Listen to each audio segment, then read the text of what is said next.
Continuamos con nuestra agenda del día y en Directo América, la salud es por cuenta de Mar Romero. Buen día para usted, Mar, y vamos a hablar de un hito en la historia de la ciencia. Por primera vez se logró secuenciar el genoma humano y de manera completa. Buenos días, Ángela. Pues efectivamente, de hecho es un momento y una noticia bastante emocionante que quién sabe qué implicaciones llegará a tener a futuro. El genoma es la secuencia total del material genético, en este caso de los humanos. Es decir, que podemos hablar de que es una especie de libro de instrucciones para entender cómo funcionamos, cómo somos, y entonces pues finalmente se ha logrado secuenciar ese 100% de esta información genética. Hasta ahora se tenía el 92%. Lo hizo un consorcio llamado T2T, que agrupó el trabajo de aproximadamente un centenar de científicos, y finalmente este trabajo se publicó ayer en la revista Science para que todos podamos pues leerlo y entenderlo. Esta es una información bastante preliminar, pero ¿qué se conoce de la parte del genoma que ha sido descubierta? Pues hará falta mucha investigación, como decías, ¿no? Porque por ahora es como si se tuvieran las piezas y tenemos que entender qué hacen esas piezas y cómo interactúan con el resto del genoma y con nuestro cuerpo. Pero ese 8% de genoma que se ha descubierto incluye bastante información. Estamos hablando, por ejemplo, de un centenar de genes codificantes activos. ¿Qué significa eso? Pues que son genes que efectivamente producen proteínas. La proteína es ese lenguaje que luego entiende el cuerpo para reproducir una función que le está indicando ese gen. Además de esos 100 que se sabe que son codificantes y que son activos, también hay unos 2000 genes que se van a tener que estudiar más en detalle, pero que se saben pues, que también se han descubierto en ese 8%. Y además también se han identificado unos 2 millones de variantes genéticas hasta ahora desconocidas, es decir, 2 millones de lugares donde la información genética puede variar de persona a persona, una información que hasta ahora no se tenía. Es importante destacar que ese 8% de material genético que se desconocía equivale prácticamente a un cromosoma entero que no se sabía pues, cómo estaba estructurado ni qué hacía.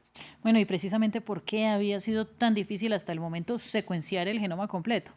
Pues porque las partes que estaban sin secuenciar, ese 8% del que hablábamos, eran partes muy repetitivas. De hecho, los investigadores lo describían como intentar montar un puzzle de un cielo azul, ¿no? Donde las piezas se parecen muchísimo, pero encajan de maneras particulares las unas con las otras. Y por eso había sido tan difícil llegar a entender qué pasaba con esas partes. Pero es que además el genoma no es nada sencillo. Son unos 23 pares de cromosomas, 46 cromosomas en 23 parejas, perdón. Estos cromosomas, entre otras cosas, tienen esos genes que son la información pues, que indica el funcionamiento de gran parte pues, de nuestro cuerpo, y esos genes están formados por lo que llamamos bases. Son como 4 moléculas que se emparejan de determinadas maneras, haciendo esa estructura de hélice que muchos tenemos en mente cuando hablamos del ADN, y esas 4 moléculas cada una tiene una letra. Para hacernos una idea, sabemos que hay 3.055 millones de esos pares de letras.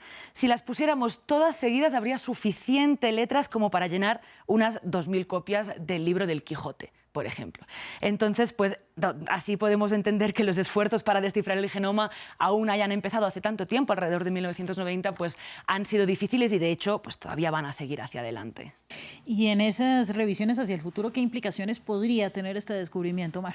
Pues tocará que se vayan revelando y que los científicos también hagan su trabajo con esta nueva información, con este nuevo mapa genético que tenemos, pero por ahora lo que podemos intuir es cómo están relacionadas, o sea, qué zonas son las que se han esclarecido y qué funciones cumplen. Hablemos de estos cromosomas que decíamos, ¿no? Una de las partes que más se ha esclarecido es lo que se llama el centrómero, que es donde se cruzan las X del cromosomas. Ahí es donde había tanta información repetida y son partes esenciales para la reproducción celular, para la división celular, cuando las células se multiplican. Entonces son partes esenciales, por ejemplo, en la formación de óvulos, de espermatozoides, y sabemos que los errores en esas zonas son las que se puede provocar, por ejemplo, malformaciones congénitas o incluso abortos espontáneos. Entonces, pues esclarecer qué ocurre ahí seguro dará muchas pistas en estos ámbitos.